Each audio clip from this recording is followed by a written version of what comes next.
Who's there? Gardening. Gardening who? And would you mind getting 6 feet back? I don't know about you, but I'm getting all geared up to get my garden in this year. I'm going to plant these here watermelon plants that I started in March along with my cantaloupe plants right here. Yeah, imagine that, cantaloupe in Canada, it happens. My pepper plants here, and I have about 40 tomato plants, and all my plants are ready to free willy right into the garden. The only plant that never came up was this here pepper plant. To show you I'm not stringing you along, I've added my cantaloupe and watermelon from previous years. It's a little bit windy here today. When the sun wasn't out, it felt a little chilly, and I thought I gotta look up the forecast to see if it's good going this weekend to plant the garden. This is looking pretty good for this weekend. Up until next week, it's going to be highs in the mid-20s, and you know what? I think it's time to garden. I updated my gardening blueprint because I forgot to put on my green peppers that I started in March. So I updated my gardening blueprint. Here's my revised blueprint. I'll break it down along the way. While I was at it, I thought I'm going to check out what plants are compatible with each other. I've never paid any attention to it before, and every year I've had good luck. So I've arranged them in what appears to be their companion plants. Any other year I just threw my plants in the ground and had good luck. So I did make changes, look into it more. I mean, you don't know how much you can believe what's on the internet, or me for that matter. I don't know. I'm no expert, but I am a 4th generation farm girl, and I've had successful gardens every year. So where I have marked carrots, peppers, radish, beets, lettuce, all of those vegetables, you just need to have enough room to walk through your rows. You don't need a whole bunch. They grow up straight. They don't take up much room.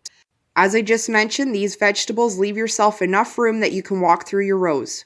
Where I have marked down potatoes, tomatoes, and beans, give yourself a little extra room because they do get kind of thick. As you can see, from potatoes down to tomatoes, leave yourself a little bit more room in between your rows than you would carrots down to lettuce.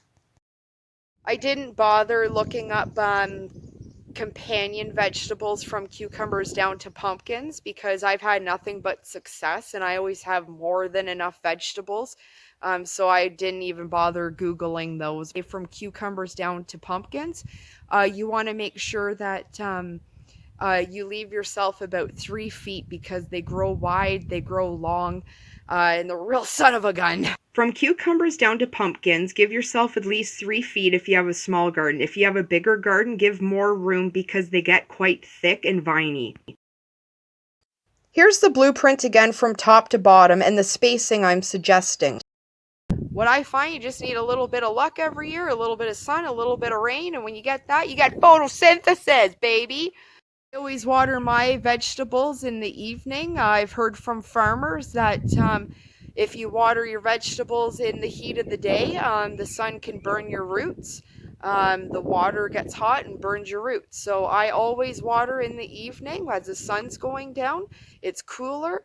And again, I'm not an expert, but I do have a really good garden every year, and it works for me. Hey, your crops don't work out or you need more of something? Guess what? You can always go visit your local farmer. They'd thank you for it. Eat today? Thank a farmer. Get your shovel and your gardening cans ready because it's time. Hey, gardening can be fun, and like I've done previous years, I've thrown in a little bit of workout while I'm at it. Like and share and follow me on Facebook and subscribe on YouTube. We got a garden to plant, canning to do this summer, and a she shed to build too.